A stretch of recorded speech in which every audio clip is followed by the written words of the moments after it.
Wow, si Sierra Madre, oh. Wow, Sierra Madre.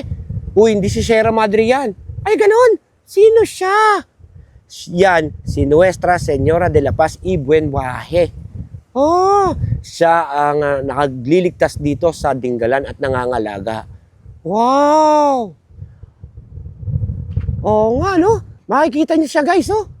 Sa gilid siya ng dagat, sa tuktok ng bundok. Wow! Ang ganda. Oh! Ayan, oh. Tignan mo. Tignan mo. Oh. Nuestra Señora de la Paz Buen Viaje, ang patron ng kapayapaan at mabuting paglalakbay, at ang patron ng mga mangingisda na siyang sumasalamin at bumubuo sa malaking sektor ng bayan ng Dingalan. Wow! Now, you know.